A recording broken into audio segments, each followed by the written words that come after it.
की, बाबा साहब अम्बेडकर जी की। मंच पर विराजमान हरियाणा विधानसभा के हमारे अध्यक्ष श्री ज्ञानचंद गुप्ता जी, हरियाणा सरकार में मेरे साथी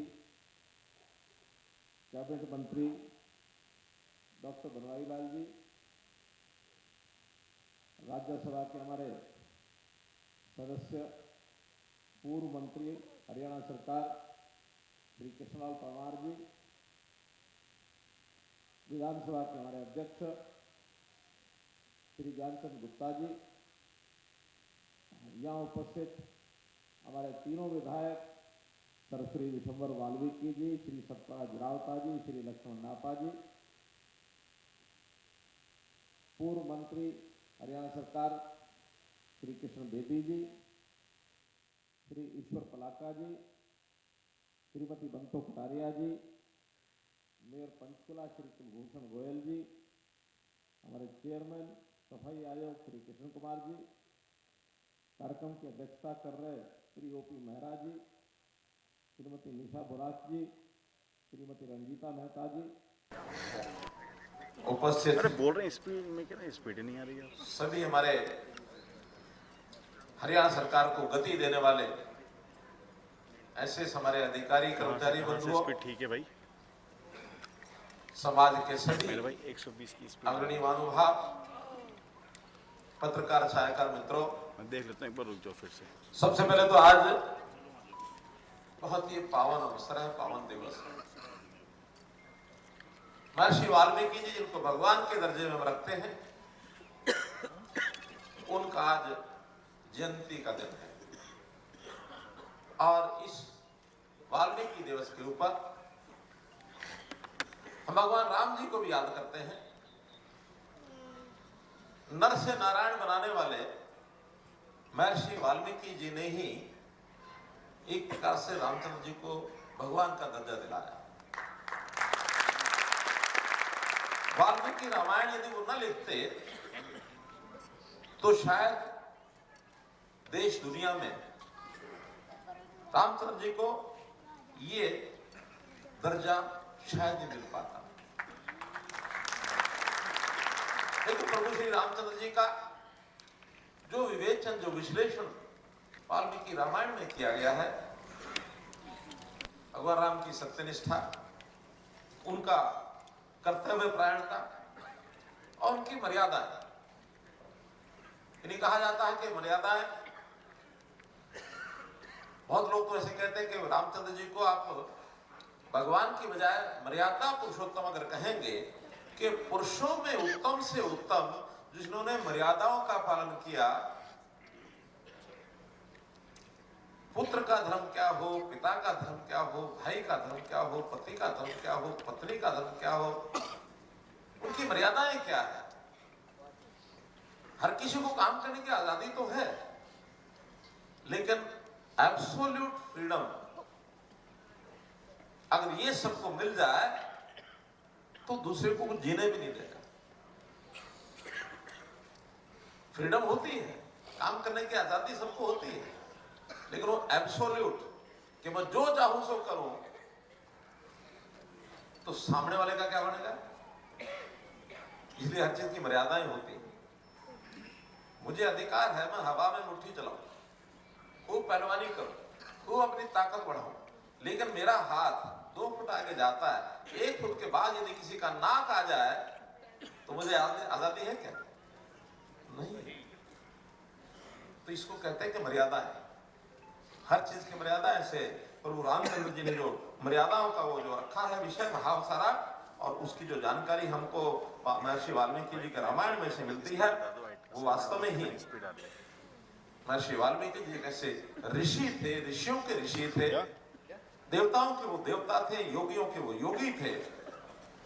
उन्होंने उसके अंदर जो वर्णन किया है, मानवता के शोषित पीड़ित के प्रति करुणा, दया भाव, इस भावना को त्याग करने वाला, बड़ों का आदर, छोटों को प्रेम प्यार, आज्ञा का पालन, ऐसे सब विषय महर्षि वाल्मीकि जी की श्रावण में से मिलते हैं।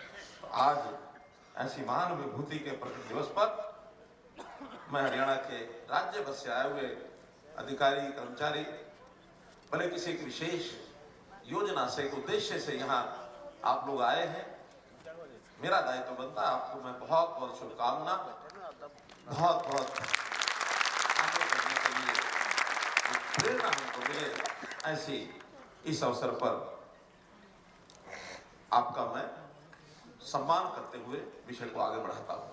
मित्रों, भाई बहनों, भगवान बाबा साहब अम्बेडकर, उनके समय में देश आजाद जब हुआ तो उस समय संविधान के निर्माता इनको कहा जाता, तो संविधान के अंदर किस प्रकार से हमारा जो कमजोर वर्ग है, पीड़ित है, शोषित है, इसके सम्मान को कैसे बरकरार किया जाए, इनको मुख्य धारा में लाकर के कैसे और देश और समाज के काम के लिए प्रेरित किया जाए। बहुत विषय है, लेकिन उसमें निकला था आरक्षण, और उस आरक्षण के कारण से हमें बहुत बड़ा लाभ हुआ था, कोई इसमें दो मत नहीं है। अगर ये आरक्षण नहीं होता तो समाज में आज जो एक समता समानता जो एक साथ मिलकर के समाज की समरसता बन रही है, शायद ये दो मत ही न बन पाए। वही प्रश्न ये भी पैदा होता है, क्या आखिर आरक्षण की आवश्यकता क्यों पड़ती है? आरक्षण की आवश्यकता इसलिए पड़ती है क्यों कोई व्यक्ति कमजोर रह गया। अगर आप प्रतियोगिता में और मुख्य धारा में सबको एक साथ लेके चलोगे तो जो कमजोर है उसको कोई साथ चलने नहीं देगा, बल्कि उसको पिछाड़ देगा। है कमजोर को दौड़ भी नहीं सकता, वो कोई दौड़ता भी होगा तो जो ताकतवर होगा उसको डंगी में लगाएगा, उसको गिरा भी देगा। तो सुरक्षा चाहिए, एक सुरक्षित लेन चाहिए कि भाई इस लेन में इसको कोई छेड़ेगा नहीं, इस लेन ये बराबर चल सकता है। आरक्षण इसीलिए, और उसका लाभ हो रहा है। लेकिन मेरे जैसा व्यक्ति दूसरा प्रश्न भी करता है,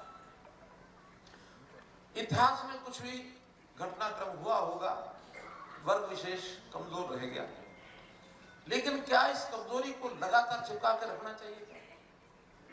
हमको अपनी ताकत को बढ़ाना चाहिए कि नहीं बढ़ाना चाहिए? आरक्षण तो एक सहारा है, एक हमारी मदद है। कुछ लोग कहते हैं कि अधिकारों का संघर्ष है, मैं इसको दूसरे प्रकार से सोचता हूं।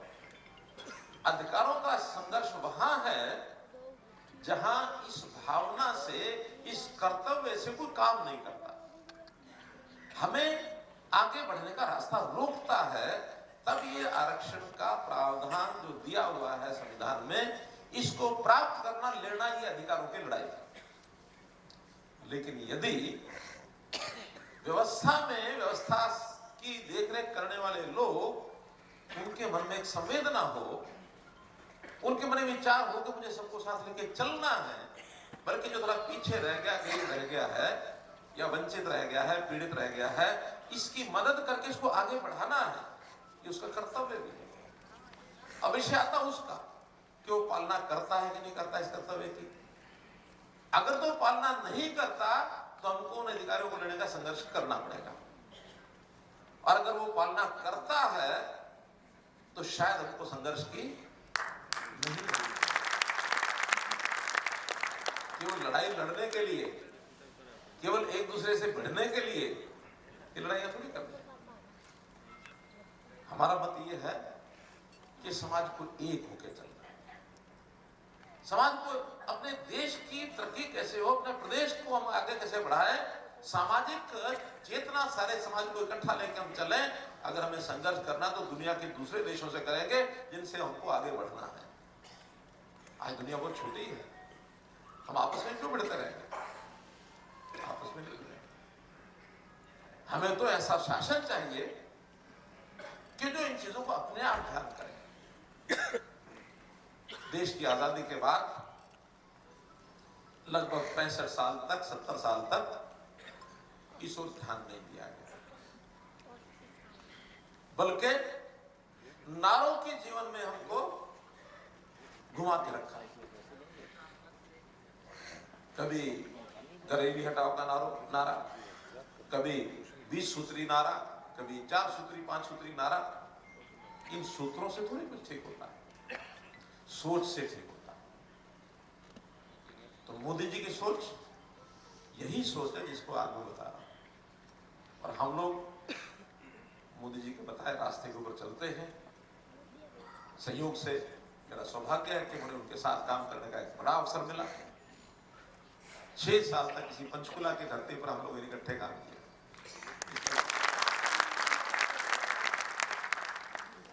तो मित्रों, इस काम को करने के लिए जैसे मैंने बताया, हमको थोड़ा प्रयत्न उधर भी करना होगा कि हम सामाजिक दृष्टि से अपने आप को आगे कैसे बढ़ाएं। और उसमें पहला विषय है शिक्षा। आखिर जन्म होता वो किसी भी समाज में हो, किसी भी वर्ग में हो, वो तो पूरी स्लेट होता है बच्चा। हाँ, उस बच्चे का स्वास्थ्य अच्छा हो, उस बच्चे की समझ अच्छी हो, तो बचपन में उसको नरिशमेंट चाहिए होती है। मुझे लगता है इस देश में, कम से कम हरियाणा में, अब उसकी कोई कठिनाई दिक्कत नहीं है। सबके बच्चों को पालना पोसना वो ठीक से हो जाता है। समाज में आज वो चीज नहीं है जो कभी शुरू में गरीबी की बात हम करते थे। एक बार बहुत गरीब रह गया है, उस गरीबी के घर में खाने के लिए शायद अन्न भी नहीं है, उसके घर में उसको दूध भी नहीं मिलता है, उसके घर में उसको फल नहीं मिलता है। बड़ा अंतर आ गया है। थोड़ा अंतर आज भी हो सकता है, लेकिन अंतर आ गया है। अब सरकार के सहयोग सहायता ऐसी मिलती है कि ऐसे परिवारों को भी इतना, कम से कम परिवार को चलाने के लिए, चाहे वो राशन है, चाहे बाकी सहायता है, चाहे पेंशन है, चाहे और चीजें हैं। अब शिक्षा अच्छी मिले, इसके लिए शिक्षण संस्थान के अंदर प्रवेश सबको मिल जाए। उनकी खर्चा जो है उसकी व्यवस्था सरकार कर दे, जो गरीब आदमी है उसके, और जो इंफ्रास्ट्रक्चर वो सब कर दे। हमने हरियाणा के अंदर खूब करना शुरू किया है और उसमें कदम आगे भी बढ़ा रहे हैं। गांव के अंदर आंगनबाड़ी 25-26 हजार आंगनबाड़ी हरियाणा गांव में काम कर रही है अभी तक। हमने आके सोचा, विचार किया कि आंगनबाड़ी का एक लेवल, एक बहुत इस लेवल पर है कि बच्चों को खाना खिला दो, राशन आ जाए, बांट दो, वो वहीं के वहीं है। वास्तव में 3 साल से 6 साल के बच्चों का अच्छा अगर उनका विकास करना है तो लेवल बढ़ाना है। हमने शने शुरू किया कि 4 जाना आंगनबाड़ी को हमने उसको प्ले वे स्कूल बनाया, जिसका 3 दिन पहले मैंने नाम दिया कि बाल वाटिका, और स्कूल के साथ जोड़ेंगे। नई जो शिक्षा प्रणाली है, राष्ट्रीय शिक्षा प्रणाली जो आई है, उसके हिसाब से 3 साल से 6 साल तक बाल वाटिका बच्चे पढ़ेंगे। उनको अच्छी पढ़ाई, अच्छा खाना अपना स्कूलों के साथ जोड़ के भी कराया जा सकता है। धीरे धीरे और आगे बढ़ेंगे। 4000 हो चुकी है, 4000 और हम करेंगे। बेस बच्चों का अच्छा बन जाए। उसके बाद उच्च शिक्षा, स्कूल शिक्षा, हाई स्कूल शिक्षा, सेकेंडरी शिक्षा, उच्च शिक्षा, इसमें पैसे के अभाव से किसी की शिक्षा न रुके, इसका हम पूरा प्रबंध कर रहे हैं। जो खर्च कर सकता अपनी जेब से उसको करना चाहिए, जो नहीं खर्च कर सकता सरकार उसके साथ खड़ी है, उसको कोई दिक्कत नहीं है।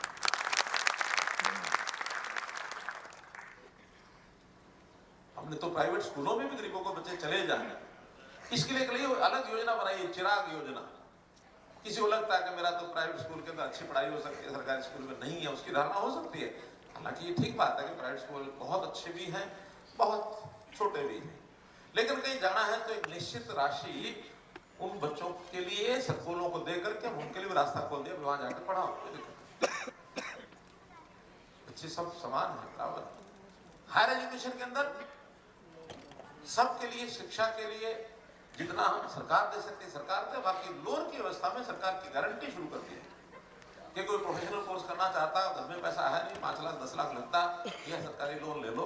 सरकार उसके ब्याज की व्यवस्था कर सकती है, लेकिन लोन की व्यवस्था जो आज माता पिता जो परिवार है उसके ऊपर नहीं पड़ेगा। जो व्यक्ति पढ़ करके 5 साल बाद 10 साल बाद नौकरी लगेगा, किस्तों में अपने आप दे देगा। एक रास्ता डॉक्टर अंबेडकर जो हमारी योजना है शिक्षा की, पूरी योजना का मुझे नाम ध्यान नहीं है, उसको मेधावी छात्र। तो एक पायलट 2 साल पहले उन्होंने कहा मैंने पायलट की ट्रेनिंग लेनी, कितना खर्चा होगा? 20 लाख रुपया। 20 लाख रुपए का दिलवा दिया पैसा उसको। 20 लाख रुपए बिना ऋण के जाएगा, पायलट बनेगा। अनुसूचित जाति किसी कोर्स के लिए आगे बढ़े तो सही। तो इस नाते से ये सुविधाएं हम सब दे रहे हैं और सब गरीबों को दे रहे हैं।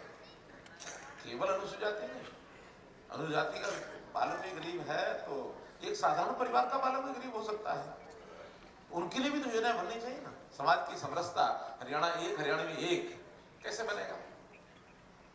बहुत योजनाएं ऐसी हैं कि जो धीरे धीरे जो न्यूनतम लेवल की जो हम देते हैं वो तो सारे समाज को पीछे बनने वाला। जिस मेरी बात हुई मैंने कहा ठीक है अनुसूचित जाति का तो जितना मिल रहा है, लेकिन ये एक वर्ग और है इनको भी अनुसूचित जाति के बराबर ही भी दे देते हैं।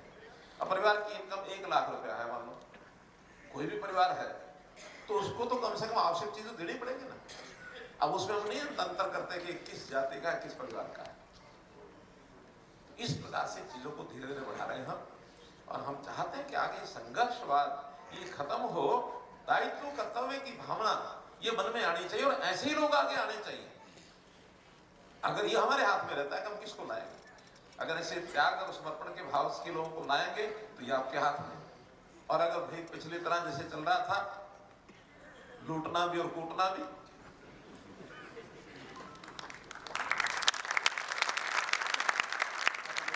वो करना तो आपकी मर्जी, भुगतोगे तो आप। इसलिए मेरा तो उसमें स्पष्ट मत है कि हम हमेशा ऐसे समाज के साथ खड़े हैं, और उसमें शिक्षा के नाते से जैसे मैंने बताया उसको हम आगे बढ़ा रहे हैं। जहां तक जाति और वर्ग की बात है, हमारे सामने 2 ही जातियां हैं, गरीब है कबीर है। गरीब जो होगा उसको आगे बढ़ाना, अंत्योदय के भाव से उसको आगे लेके चलेंगे, यही हमारा सामाजिक और संवैधानिक नैतिक दायित्व ये है। हमने बीपीएल की जो अपने यहाँ हरियाणा के अंदर 1,20,000 की लिमिट होती थी पहले, उसको आपको जानकारी, हमने 1,80,000 कर दिया। बीपीएल एकदम 1,80 कर दिया इसलिए कि ज्यादा लोगों को उसमें कवर में ले सके। पहले ये 28-29 लाख लोग इनको लाभ मिलता था, अब ये 38 लाख लोगों को लाभ मिलता है, चाहे वो आयुष्मान है, चाहे वो राशन है, चाहे अन्य जो सुविधाएं हैं। इसका दायरा बढ़ाया, बल्कि आयुष्मान में जो युवक कुछ लोग 1,80 से ऊपर वाले कहने लगे हमको भी लाभ दें, लेकिन थोड़ा बहुत कंट्रीब्यूशन चाहिए ले लें। हमने वो योजना बना दी कि 1,80,000 से लेकर के और 3 लाख तक जिनकी आय प्रमाणित होती है उनको 50% सरकार देगी, 50% वो दे दें। 1,500 रुपया हमसे ले रहे हैं, 1,500 रुपया सरकार जमा करा रही है, और 5 लाख का बीमा जीवन का वो उनको दे रहे हैं। अब इसमें कोई भी जाति का हो सकता है। तो इस प्रकार, और सरकारी जो उसके अंदर ऐसे 15,000 18,000 लेने वाले लोग हैं 25,000 रुपए तक, उनको भी कहा है कि 1,500 इकट्ठा देने के बजाय 125 रुपए कटाते रहो, काम मिल जाएगा। उनके लिए योजना बनाई, तो इस योजना को बहुत लोगों को लाभ उठाना शुरू कर दिया है।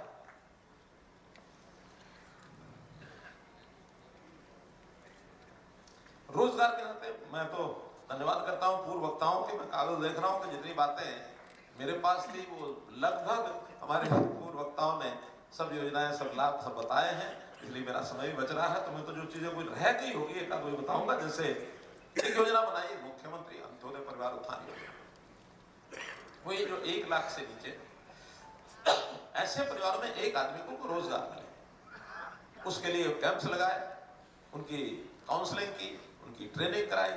लगभग 52,000 लोग ऐसे हैं जिनको 50,000 से लेकर 2 लाख रुपए तक का ऋण दिलवाया है, ताकि वो अपना कोई छोटा मोटा काम कर सके। कल ही मैंने एक नई सूची उससे बनवाई है, क्योंकि परिवार पहचान पत्र में हम जैसा चाहते हैं फटाफट एक सूची निकल आती है। हमने कल सूची बनाई कि 1 लाख से नीचे वाले ग्रेजुएट्स कितने ऐसे हैं कि जो बेरोजगार हैं, निकालो। तो मेरे पास 32,000 की सूची निकल के आई। हरियाणा में सिर्फ 32,000 लोग ग्रेजुएट्स निकले।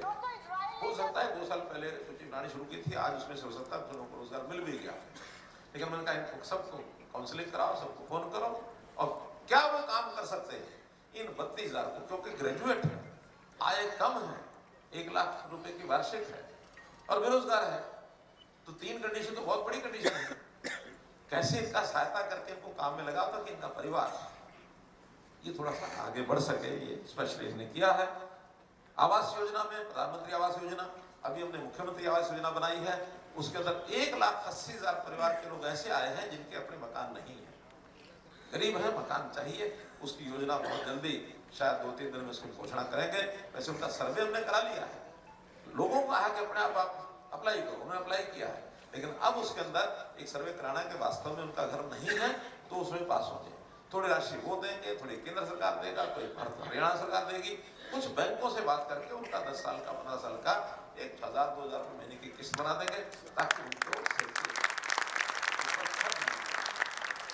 कार्य से बांट देंगे तो थोड़ा थोड़ा काम चल जाएगा।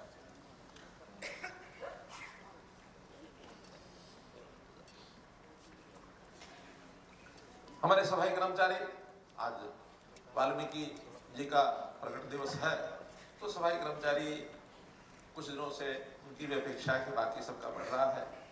तो अभी हमने हरियाणा में सफाई कर्मचारियों को वेतनमान शहरी वालों को भी बढ़ाया है, गांव वालों को भी बढ़ाया है। गांव का पहले 8100 होता था जब हम आए, अभी 14,000 रुपये ले रहे हैं। शहरी वाले भी अब 16,000 रुपये ले रहे हैं। तो मैं घोषणा करता हूं कि 1 नवंबर से इन दोनों प्रकार के कर्मचारियों का 1,000 रुपया और बढ़ेगा।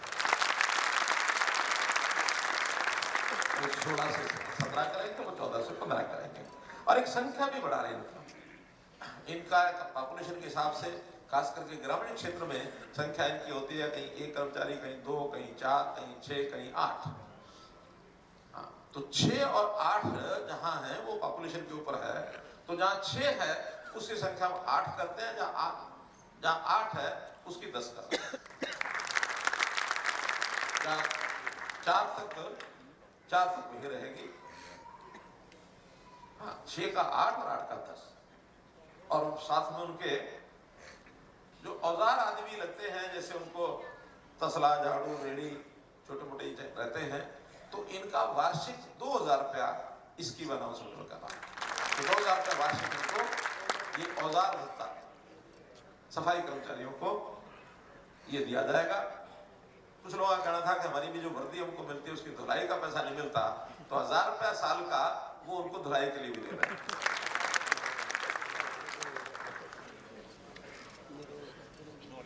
तो इस प्रकार कुछ छोटी बड़ी चीजें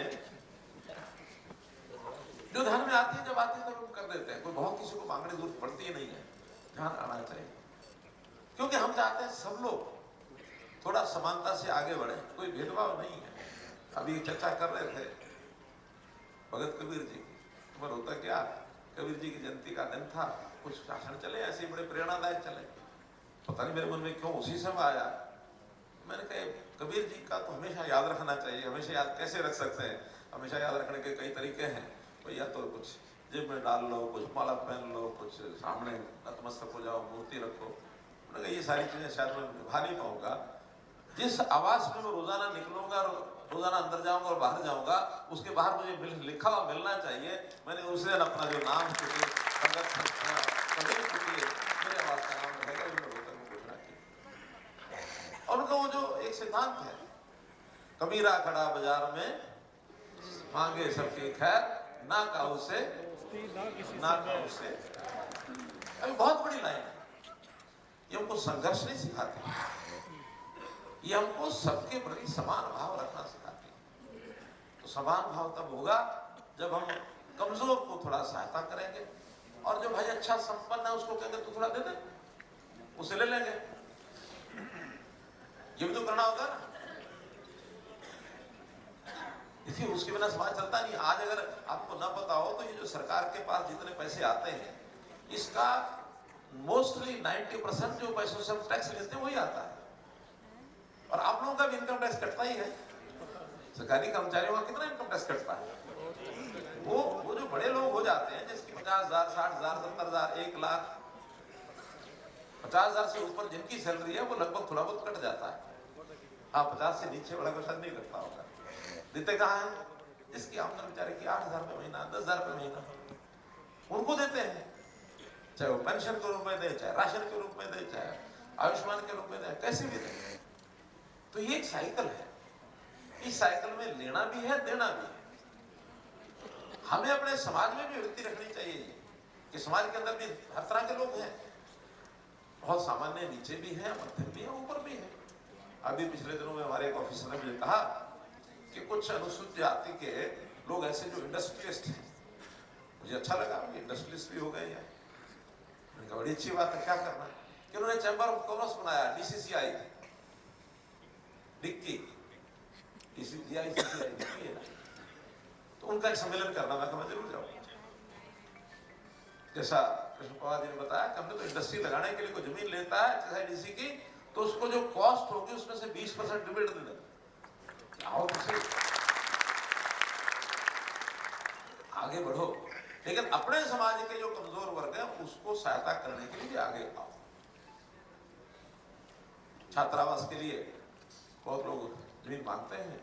हमारे हिसार के वाल्मीकि समाज ने हमको एक पत्र लिखा है कि वहां उन्होंने एक छात्रावास बनाना है, तो उस छात्रावास की मांग वो करके गए थे। अभी पिछले दिनों में पत्र आया था, यूएलबी के गए हैं। हमने कहा आज से दिन बढ़िया नहीं हो सकता। वहां के अध्यक्ष हैं भगवान वाल्मीकि अंबेडकर शिक्षा समिति रजिस्टर्ड हिसार। कौन है? हिसार से आए हैं। चलिए बहुत बढ़िया। तो आप में क्या नाम है आपका? आगे खड़े विनोद जी, विनोद चड्डा, विनोद चड्डा, बहुत बढ़िया। तो इन्हीं की टीम ने यह पत्र लिखा। हाँ, क्या नाम है आपका? राजेंद्र कुमार। चलिए अच्छा हो गया। तो इन्होंने एक 3000 स्क्वायर मीटर की जगह मांगी है और उसमें इन्होंने कहा कि उसका जो पैसा है वो तुम इकट्ठा कर देंगे, उसको हमें दे दो और बाद में फिर उसमें छात्रावास बनाएंगे। ऐसे ही ना? हाँ, तो 78 लाख रुपए की जमीन ये ले रहे हैं। हालांकि तो जमीन तो है 1.5 करोड़ रुपए की, लेकिन उनको 78 लाख में मिलेगी। बाद में छात्रावास बनाने के लिए हम उसमें अनुदान और देंगे।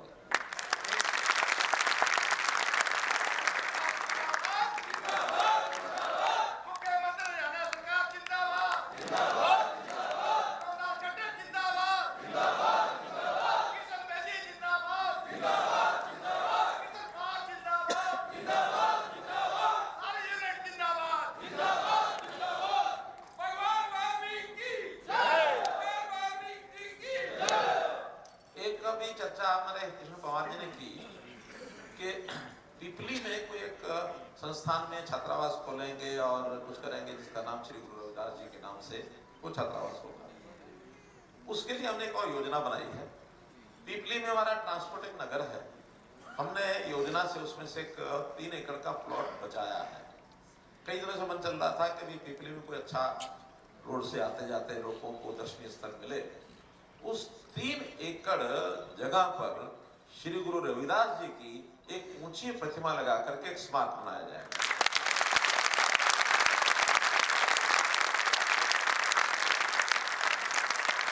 और वो बनाने के लिए जिम्मेवारी हमारा जो HSVP है, जिसकी वो जगह है, उनका कि हमने भी अपना एक फंड ऐसे कामों के लिए रखा हुआ है, 20 करोड़ रुपए वो खर्च करेंगे।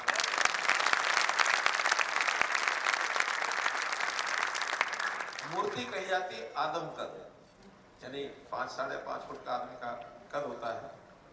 मैंने उनका भी आदम कद तो आदमी होता है, आदम कद तो वही हुआ। अगर दर्शनीय कुछ बनानी तो ऐसा बनाओ जो दूर से दिखे। तो लगा जी 25 फुट ऊंची ये मूर्ति बना, दूर से दिखे।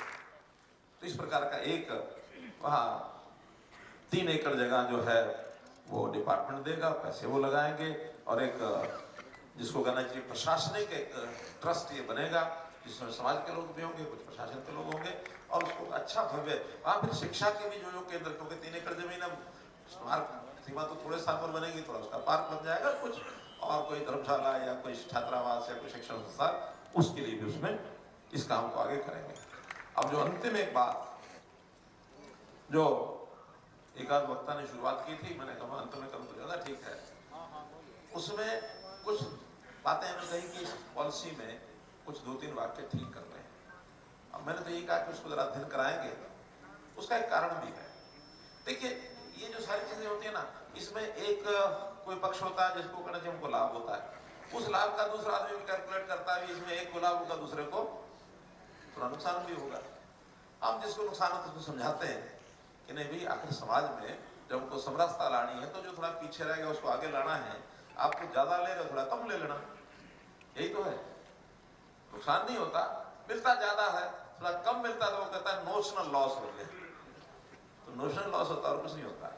देखा जाए तो अनुसूचित जाति के लिए 20% अगर आरक्षण है, उस आरक्षण में कुछ लोग लाइन तोड़ के थोड़ा आगे आते हैं, तो जो पीछे रह जाते हैं उनको नोशनल लॉस हुआ ना। आरक्षण होता तो वो आते, ना होता तो आरक्षण हो गया तो वो रह गए, ये आ गए।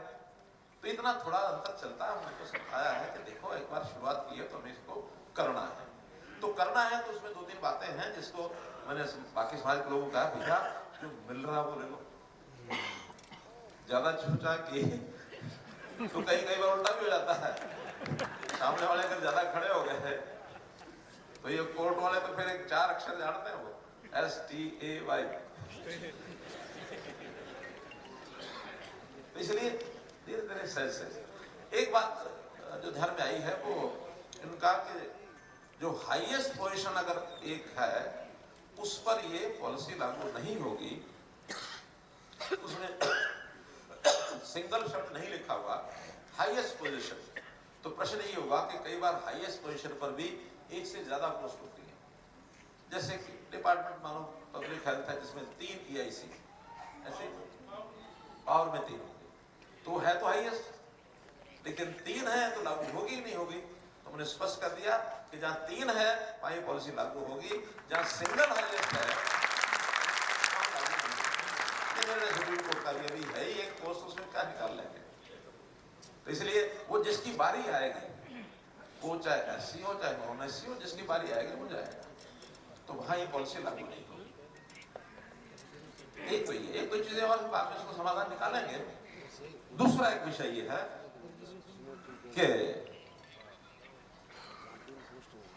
इन्होंने कहा कि कोई एक सूची, मैंने रात को एक सूची मंगवाई थी, उसका स्वयं अध्ययन किया और आज मैंने कहा मुझे भाषण देने से पहले जारी सूची चाहिए, तो मुझे समाचार आ गया कि एजुकेशन की डिप्टी डायरेक्टर की 6 पोस्टें होती हैं, 6 में से 6 की 6 प्रमोशन से भरी जाती हैं, अब इसमें 3 भरी हुई है, 3 का प्रमोशन होना है, तो अभी 3 जो अगली लाइन में थे वो सारे SC उसमें नहीं था, सिर्फ जनरल थे। हमने कहा इसमें आखिर 6 में से एक तो आएगा ही आएगा, 20% के हिसाब से वो रेशो के हिसाब से एक उसमें उड़ता है, तो एक अगर उसमें आएगा तो फिर जो 11 और 12 जो लाइन में आगे जिनकी प्रमोशन होनी है वो जनरल के हैं, 13 भी जनरल है, हमने कहा तीनों जनरल के नहीं आ सकते, तो 13 नंबर की बजाय जब हमने SC ढूंढा तो 30 नंबर पर मिला है, तो उस 13 की जगह 30 नंबर वाला वो आरक्षण लेकर के आया। और उनके नाम है 11 नंबर पर श्रीमती निरुपमा है जो अब डिप्टी डायरेक्टर और या इक्विवेलेंट पोस्ट पर आ जाएंगी, और 12 पर है अजीत सिंह जनरल, और जो 13 की बजाय 38 पर है वो है आत्म प्रकाश। ज्वाइंट डायरेक्टर को एजुकेशन के बैठे तो नहीं, वो यहाँ तो बैठे नहीं, हायर एजुकेशन के, तो ये ज्वाइंट डायरेक्टर से डिप्टी डायरेक्टर होता है, ये हायर एजुकेशन नहीं, हाँ सेकेंडरी का है, तो मैं सेकेंडरी की बता रहा हूँ। अच्छा मेरे मुंह से हायर एजुकेशन निकला, हाँ। नहीं ये जो है सेकेंडरी एजुकेशन के हैं, तो इसमें 6 पोस्टों में से 3 थे, 3 आज प्रमोट किए हैं, उस 3 में अगर वो नॉर्मल होता तो तीनों जनरल के आने थे, लेकिन इस पॉलिसी के कारण से 2 जनरल और 1 SC वो आकृति आत्म प्रकाश जो SC के हैं इनकी प्रमोशन हो गई।